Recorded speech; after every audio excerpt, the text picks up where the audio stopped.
Everybody loves Sudoku. It's fun and relaxing, and it's a cute little shut the fuck up. What the hell is this? Amateur hour? Sudoku's not a fun little game that you can chill out with. For me, Sudoku is a lifestyle. And for years, I've searched for ways to prove that I'm the greatest Sudoku player of all time. And that's why I stumbled across this silly little website called Sudoku. It's basically a website where you can race against other people to show that you're the fastest Sudoku player that there is. And so I thought we might want to hop in today and stomp all over some kids. So I hopped into this game and basically, I got my ass kicked by a bunch of nerds who haven't seen grass in like 21 years. Because the thing is that on Sudoku, you can actually see which squares your opponents have solved. Like sometimes you'll just see that your opponent has suddenly solved 6 or 7 squares ahead of you and you'll just start panicking. It's sort of like how when you're drunk driving and then all of a sudden you see some other drunk driver go right past you and flip you off and you're like, okay, now I gotta lock in. But the problem is that you're driving in your mom's shitty old Nissan Town and Country vehicle and the only thing that you can really do is just watch helplessly as the other guy drives right past you and crashes straight into a family of 4.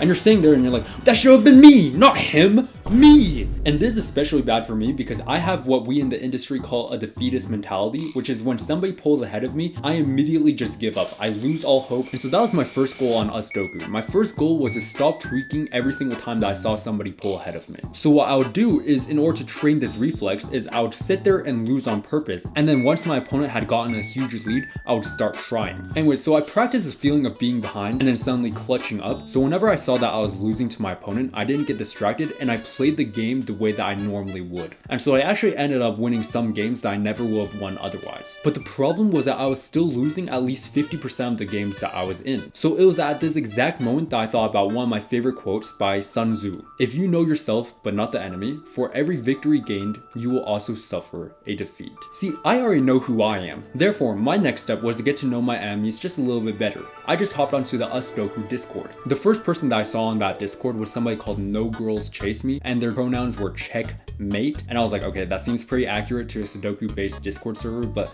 yeah, let's keep on exploring. So I asked one simple question just to test the waters a little bit, just to see what kind of people were in this server. Who up stroking they beef right now? No response. I was like, sheesh, tough crowd. And then one of the mods deleted my message. And so I thought I'd try again just to make sure, and it got deleted again. And so I was sitting there and I was like, wait, what the fuck? Is this really who I was afraid of? Like, I'm losing to a bunch of losers who sit in their mom's basement all day playing Sudoku and they're too afraid to admit that they're stroking their beef? I refuse to lose to such miserable roaches. I went to the Sudoku website and I practiced again and again and again. After 2 days of non-stop practice, I knew that I was ready. And my god, it was so free. Every single time that somebody starts to gain a little bit of an advantage on me, I didn't panic, I didn't flinch. I kept playing at the same pace and I ended up winning every single game that day.